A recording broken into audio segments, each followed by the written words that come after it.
Salam uşaqlar, hər vaxtınız xeyir olsun. Həftəlik sınağın izahı ilə başlayırıq. Deməli, Vüsal Əzizovdan MSA 1-1-dir. X və Y ədədlərin ədədi ortası 17-dir. Ədədi orta nə deməkdir? Toplayırıq. Bir dənə rəngini dəyişim bunun. Yarıya bölürük. 2 ədəd toplayıb yarıya böləndə ədəd ortasını alırıq. Söhbət əgər 2 ədəddən gedirsə. Cəmi eləyəcək 34. Bu öz yerində. İndi deyir ki, X, Y, Z ədədlərin ədədi ortası. Yəni 3 dənə ədədin ədədi ortasını tapanda toplayıb 3-ə bölüb 15 eləyir. Deməli, bu üçünün cəmi olacaq 45. Bu öz yerində. Əgər ikisinin cəmi 34-dürsə, Z-də də tapanda buradan 45-dən 34 çıxacaq, eləyəcək 11. AB natural ədədlərin sadə vurğuları ayrılışıdır. Uşaqlar, biz dedik ki, əkobu tapanda çoxları götürürük, əbobu tapanda azı götürürük. İndi A ilə B-də əkob deyirsə, ən yüksəyə götürəcək. Yəni 2-nin üstü 4 ən yüksəkdir. Sonra 3-ün üstü 5 buradadır, 5 buradadır. Yenə ən yüksək, elə 3-ün üstü 5 götürüləcək. Burada 5 var, bu tərəfdə yoxdur, amma yenə 5-i götürəcək. Çünki hamısını götürməlilikdə əkob birləşmə kimi nəzərdə tuturuq axı. 7-dən ikisi burada, 3-ü burada, 7-nin kubunu götürəcək. Məxrəcdə isə A ilə B-nin əbobunu istəyir də, məndən düzdür.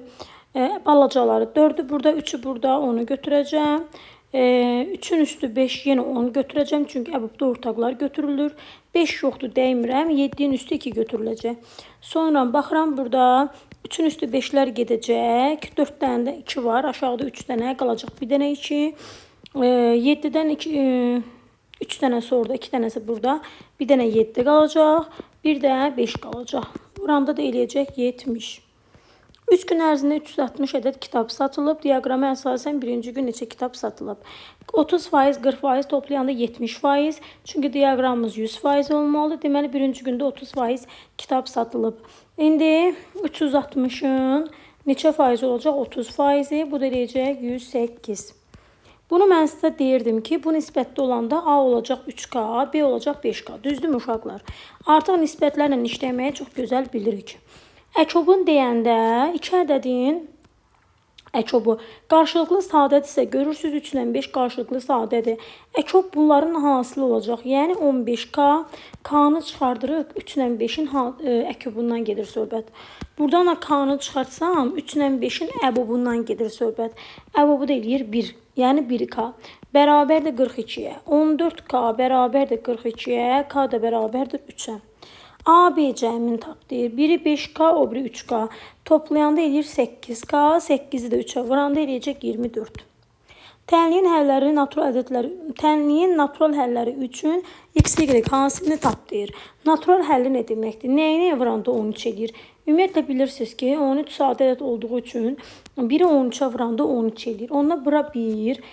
Bu arada buranı 1 götürə bilmərəm. Niyə? Çünki buranı 1 götürməyimdən ötürü gərək onda Y-ə mənfi 2 verim. Axı mənə deyir ki, tənin həlləri natural olsun. Yəni X ilə Y-imiz müsbət ədəd olsun. Ona görə də mən bura 1'i bura qoyuram, 13'ü bura qoyacağam. X çıx 7 bərabərdir 1'ə, X bərabərdir 8'ə. Y plus 3 bərabərdir 13'ə, Y də bərabərdir 10'a. Bu 8, bu da 10. Hasılı deyəcək 80. Sonra görürsünüzmü? Gözəl sualdır. 2 müsbət ədədin, çünki modulun içərisindən hər zaman müsbət ədəd çıxır. 4-cü dərəcədən kökün altından heç vaxt mənfi ədəd çıxa bilməz. Hər zaman müsbət. 2 müsbət ədədin cəmi o vaxt 0 olur ki, bunların hər biri ayrı-ayrıqda 0 olsun. Yəni 3x minus 15 bərabərdir 0, x eləyəcək 5.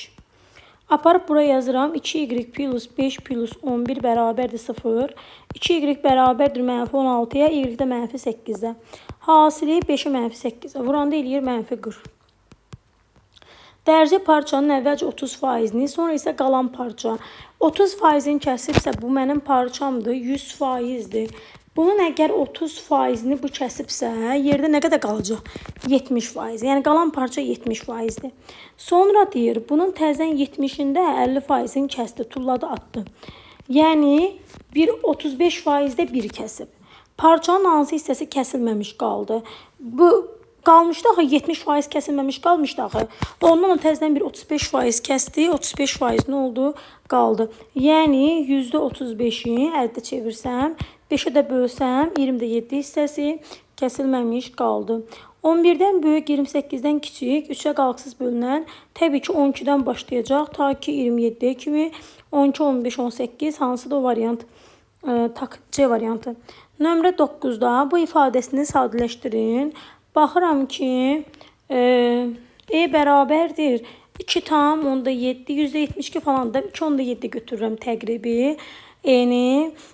Baxıram ki burada 2 onda 7 3-dən kiçik olduğuna görə bura mənfi olacaq. Bura müsbət olacaq. İndi yox orada pi imiş bu. Uşaqlar pi də 3,14 olduğu üçün burada olacaq mənfi. Mənfi desək, deməli qarşıya mənfi atıb çıxardırıq, əksi çıxır. 3 minus e çıxaq pi minus 3 üstə e üstə gəlsin pi. 3 minus e çıxaq pi üstə gəlsin 3 üstə gəlsin üstə gəlsin pi. Pi'lər gedir, e'lər gedir. 3-ün 3'ü toplayanda eləcə 6. Ştrixlənmiş hissəni tapın. Bu kvadrat A dairəsidir. İlk başda nə görürəm mən? A'dan B'ni çıxardıb, təkcə A'da qalanla, təkcə görsə A'da qalanlardır da. Yəni A çıx B-lə ya da kəsişməsi də götürə bilərik. Kəsişməsi də A ilə B-nin kəsişməsi, birləşmə A ilə C-nin kəsişməsidir. E variantı. A ilə B-nin kəsişdiyi hissə budur. A ilə C-nin kəsişdiyi hissə budur. Birləşmə toplama deməkdir. 5'də 3 və 2'də 1 hissələrinin cəmi 77 olan ədədin, yəni 5'də 3 x üzərinə gəlsin 2'də 1 x bərabərdir 77. Kəsirdən azad eləmək üçün 5-dən 2 nəkobuna, yəni hər tərəfi ona vururuq. Onu 5'ə bölürəm 2, 3'ə vururam 6. 6x plus 5x bərabərdir 77 vurulsun 10'a. 11x bərabərdir 77 vurulsun 10. 11 ilə 77 gedir. Burada qalır 7. 7'ni də ona vuranda necə 70. X 70'dir. Həmin ədədin 7-2 hissəsi, yəni 70'i vuracam 7'də 2'yə. Bununla bu gedir 10, 10 da 2'yə vuranda 40. Sonra A ən kiçik sadə ədəd olarsa, ən kiçik sadə ədədimiz 2'dir. Topluluqda da bu sualdan var. Bunun düzgün kəsir olması üçün uşaq bilməlidir ki, düzgün kəsirin qaydası necədir? Sürət məxrəcdən kiçik olmalıdır. M keçir bu tərəfə, M kiçikdir 3'dən, 5'dən də 2 çıxanda eləyəcək 3. 3 ardıcıl natural ədədin cəmi 54 olarsa, bu ədədlərdən ən böyük ilə ən kiçiyin hasilini tapın. Mən bunun uşaqlara yolunu demişəm. 54'ü bölürsüz 3'ə, eləyəcək neçə? 18. 18 qalır ortada. Ardıcıl demir ki, 18'dən sonra gələn 19 yazılır sağına, öncəki də yazılır soluna. Ən kiçiyi 17'dir, ən böyüyü 19'dur. Hasili də 7'ni 9'a vuranda 63. 3 ilə bitdiyinə görə C variantı olacaq. Sonra burada heç nə. Bax, yuxarını vurub açırsınız. Vurub açanda görəcəksiniz ki, n kvadratı üzərinə gəlinsin 8'in üzərinə gəlinsin 15 eləyəcək. Bölünsün n. Belə eləməlidir, hə? Düz açdımsa. 3n, 5n, hə, düzdür. Sonra bunu hər tərəfin n-ə böləndə n kvadratı bölək n, üzərinə gəlsin 8n bölək n, üzərinə gəlsin 15 bölünsün n. Yəni n plus 8 plus 15 bölünsün n. N'in neçə natural qiymətindən natural ədəd olar? Söhbət burada n5'in natural bölənlərinin sayıdır. Yəni 1, 3, 5, 15. Neçə dənə olacaq? 4 dənə. Cavab 4'dür. X plus, baxırsınız ki, uşaqlar, qoy necə götürüm? Hə, belə götürəcəm. 3x minus 70. Bu da körbucaqdır, bu da körbucaqdır. Mən demişdim ki, 2 paralel düz xət, 3-cü düz xətdən kəsirsə, burada 8 dənə bucaq yaranır. Bu 8 dənə bucaqdan 4'ü iti, 4'ü kör olur. İtilər bir-birinə, körlər bir-birinə, iti ilə körün cəmi isə 180 dərəcəyə bərabər olacaq. Bu da kördür, bu da kördür. Deməli, bunlar bir-birinə bərabərdir. 3x-dan x-i çıxıram 2x, 70-dən də 70'i toplayıram 140. X deyiləcək 70 dərəcə. Sonra bu ədədlərin hasilinin standart şəklindəki tərtibini tapın. Yəni, tərtib nə deməkdir? Hasil A vurulsun B, 3 vuraq 10'un üstü 3, vuraq 5 vuraq 10'un üstü 12. 3'ü 5'ə vuracam, 15 vuraq 10 üstü, 3 ilə də 12 toplayanda əsaslar 1'dirsə qüvvətlər toplanılır. Ümumiyyətlə, ədəd standart formada yazılanda qiymətli hissəmiz olmalıdır. Yəni, burada A dediyimiz qiymətli hissə, çünki A vurulsun 10 üstü, məsələn, n şəklində yazılır da. A bizim burada qiymətli hissəmizdir və qiymətli hissəmizin olduğu aralıq isə uşaqlar 1 ilə 10 arasında olmalıdır. 1'i ala bilir, 10'u ala bilmir. Bu 15 görürsüz ondan böyükdür. Yəni 1 onda 5 vuraq 10 kimi yazıram bunu. Vuraq 10 üstü 15. Yəni 1 onda 5 vuraq 10 üstü 16. Tərtib isə onun qüvvətidir. Yəni burada onun qüvvəti 16 olduğu üçün tərtibdə olacaq 16. Qrafikdə ay ərzində kitab mağazasında satılan fizika, kimya, tarix və biologiya dərsliklərinin diaqramı verilmişdir. Satılan kitabların neçə faizi kimya dərsliyidir? Ümumiyyətlə, bir ədəd digər ədədin neçə faizi bölməsinə aiddir bu. Mən söhbət nədən gedir mənim üçün? Kimya dərsliyi. Kimya dərsliyi baxıram 120-dir. 120-ni böləcəm ümumi dərsliklərimin sayına. 55 ilə 25'i toplayanda 80, 120, 200, o da 100, 300. Böləcəm 300'ə, vuracam 100'ə. Sıfırlar getdi, 120'də 3'ə böləndə eləyəcək 40%. Sonra baxıram burada. Deməli uşaqlar, bura C-dirsə, bura da C-dir. Bura A-dırsa, bura da A-dır. Bura B-dirsə, bura da B-dir. Düzdür. Və mən bilirəm ki, bu üçünün cəmi, yəni bunların hamısının cəmi 360 dərəcəni verəcək. Yəni ki, 2 dənə A üzərinə gəlsin 2 dənə B, üzərinə gəlsin 2 dənə C, bərabərdir 360-a. A plus B plus C isə verəcək mənə 180 dərəcəni. Aydındır. Sonra burada da var ki 2A plus B plus 2C bərabərdir 280'da. Sonra mən buradan tərəf-tərəfə çıxsam, şu toplayım. Çıxım, B-ni aradan çıxardım. Tərəf-tərəfə çıxsam, A üzərinə gəlsin C bərabərdir 100 dərəcə alaram. Yəni 2A'dan A-nı çıxaram, B'lər gedəcək, 2C'dən C-ni çıxaram, A plus C 280'dan 180 sonra 100 eləyəcək. Axı almışam axı A, B, C-nin cəmi 180'dir. A ilə C-nin cəmi 100'dürsə, B-də olacaq 80. Gözəl sual idi. Məşhur M hərfidir. Bura 390'dırsa, bunu bura tamamlayan 360 dərəcəyi tamamlasaq, 360'dan 290 çıxsam, bura olacaq 70 dərəcə.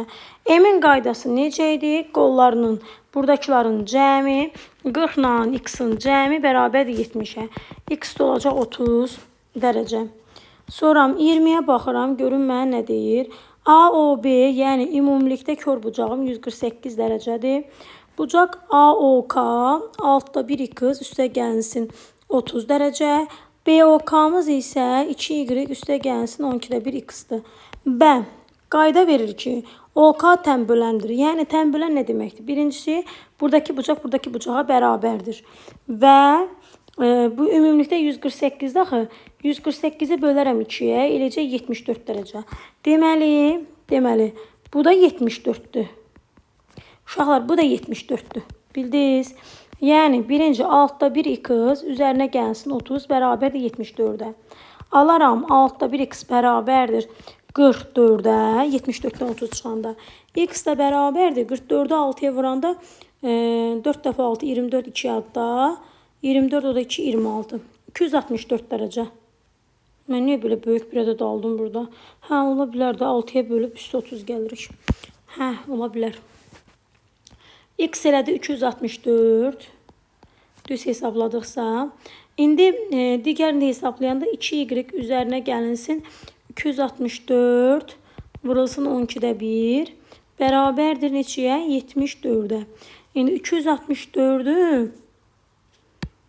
264'ü bölüm 12'yə. Eləcə 22. 2y üzərinə gəlsin 22 bərabərdir 74'də. 2y bərabərdir 74'dən 22 çıxanda 52'yə. Y də eləyəcək 26. Y də oldu 26. İndi məndən x-y fərqini istəyir. 264'dən də çıxacam 26'nı. 264 minus 26. Bu da verəcək mənə 238'i. Qəşəng sualdır. Sonra gəlin buraq. Deyir ki, gəlin bura. M plus N cəminin ən kiçik qiymətini tap deyir. Gəlin baxaq. İndi baxın, bunu çevirsəm kəsrə eləcək 90'da 24. 26 minus 2. Bərabərdir M bölünsün N. O vaxt cəmi ən kiçik olar ki, uşaqlar. Mən bunu tam ixtisar edim. Başa düşürsünüz? Sadə kəsir olsun. Hər ikisini 2'yə bölərəm. 2 yox, 6'ya bölünür. Aşağıda qalacaq 15, yuxarıda qalacaq 4.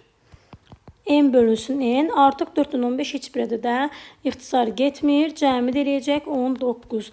Deməli biri 4, digəri isə 15 imiş. Sonra indi baxırsınız ki 2a plus 1 ilə 2a plus 3 ardıcıl tək ədədlərdir. Və ardıcıl tək ədədlərin a-nın yerinə hansı qiyməti qoyursunuz, qoyun, yoxlayın, görəcəksiniz. Bu 1-ə bərabərdir. Deməli 5a minus 29. Bu arada bunu ətraflı kimi durub burada kitabçanızda yazanda qeyd eləməlisiniz ki, ardıcıl tək ədədlərin, məsəl üçün bu 1-ə bərabərdir. Bunu sözlə qeyd eləməlisiniz. A-ya qiymət qoyub hətta sübut edin ki, buna görədir. 5a minus 29 bərabərdir 1-ə, 5a bərabərdir 30-a, a da bərabərdir 6-ya. Aparıb a-nın yerinə 6 qoyanda bu eləcə 20, 72-dən 2 çıxanda 70. Əkob 20 ilə 70. Onu çıxartsam 2 ilə 7. 2 ilə 7 qarşılıqlı sadə olduğuna görə əkobu bunların hasılı 14. Burada da bir 10 var, eləcə 140. Bu formada yazıb ətraflıya yazsaz, deyin ki, mən məsələn F2-də görə belə hesablayıram, falan hesablayıram. Yəni normaldır. Belə bir hesab qaydası da bizim qayda kitablarımızda mövcuddur. Sonra amma yəni çalışın ki, hər ehtimala qarşı vuruqlarını ayırıb hesablayın. Diaqramda hər bir qabda su və şəkər miqdarı verilmişdir. Onda deməli hansı su, hansı qara sudur, boz şəkərdir. 20 ilə 40 deməli 60 bunda var. 10 ilə 30, 40 bunda var ümumilikdə. Üçüncü qabda 40, 60, 100 də bundadır. Tamam. Hər üçü qabı qarışdırdıqda əmələ gələn məhlulda neçə faiz şəkər olar? Hər üçü qabı qarışdırıram. 60, 40, 100. Toplayıram. Ümumi məhlul olacaq 200. Maddələri toplayırıq. 20. Üzərinə gəlinsin 10. Üzərinə gəlinsin 40. Bu da eləyəcək uşaqları 70. Bölək 200 vurulsun 100. Sıfırları gedir. Bu deyəcək 35%. Ətraflıda bunu necə qeyd edirsiniz? Deyirsiniz ki, məsəl üçün sözlə yazın. Ana düsturumuzu qeyd edirsiniz. Maddə bölünsün məhlul vurulsun 100%. Bu bizim məhlulda əsas düsturumuzdur. Maddənin, yəni məhlulun neçə faiz şəkər olduğunu tapmaq istəyiriksə, maddəni məhlula bölüb 100-ə vururuq. Bunu mütləq şəkildə qeyd eləməlisiniz uşaqlar. Maddələrin hər birinin birinci qabda filan qədər maddə, filan qədər məhlul. Çalışın ki, orada diaqramda gördüyünüzü burada vərəqdə də yazın. Ki, orada görsünlər ki, siz diaqramı oxumağa bacarırsınız. Birbaşa belə yazmayın. Maddə, məsəl üçün qeyd edin, maddə 20, məhlul 40. Maddə 10, ikinci qabda məhlul, əstağfurullah, maddəmiz, yəni şəkərimiz 10, suyumuz 40, şəkərimiz 10, suyumuz 30. Belə qeyd edin, yaxşımı? Riyaziyyatçıların sayı kimyaçıların sayından 2 dəfə çoxdur. Deməli, riyaziyyatçılarımızın sayı A üzərinə gəlinsin. 23 ilə 10 toplayıram, 33, üstə gəlinsin 13, eləyəcək 46. Kimyaçıların sayı 2-nin üstə 8 gəlirəm, 10, 20, 43. Deyir ki, riyaziyyatçı kimyaçıların sayından 2 dəfə çoxdur. Yəni, ona görə bu kimyaçıları 2-yə vurub buna bərabərləşdirim. A plus 46 bərabərdir 86, A da bərabərdir 40-a. Deməli, A-mız 40 imiş uşaqlar. İndi fizikaçılar və kimyaçılar isə birlikdə 93 nəfər olarsa, fizikaçılarla kimyaçılar birdə. Kimyaçıları biz tapdıq ki, nə qədər oldu kimyaçılar? 20, 43. Yəni, 43 üzərinə gəlinsin. 13, 18. O da eləyəcək 18, o da 13, 31. Üzərinə gəlinsin B. Bərabərdir. Bir dəqiqə uşaqlar. Bərabərdir 93-ə. Bu da eləyəcək 93. Deməli, 43 ilə 31-i toplayıram. 43 ilə 31-i toplayanda eləyəcək 74. 74. 93-dən də çıxacam 74-ü. Bu da verəcək mənə 19. Deməli, B oldu 19, A oldu 40. Bunların ikisini də toplayırsınız. 25 nömrəli tapşırıq parçalama yolu ilə gözəl suallardan biridir. 6-da 1 uşaqlar görməlisiniz ki, 2 vurulsun 3 deməkdir. 12-də 1, 3 vurulsun 4-dür. 20, 4 vurulsun 5-dir. 30, 5 vurulsun 6-dır. 42, 6 vurulsun 7-dir. Sonra qaydamız necə idi? Belə olan halda. Buradan 2-ni götürürük. Buradan 7'ni götürürük. 1, 2, 3, 4, 5. 5 tane de 1 var. Bu da eləyəcək 14'də 5. Aydın oldu mu? Yəqin ki, inşallah bu sınavım sizin üçün necə deyim, yaxşı olmuşdur, xeyirli olmuşdur inşallah.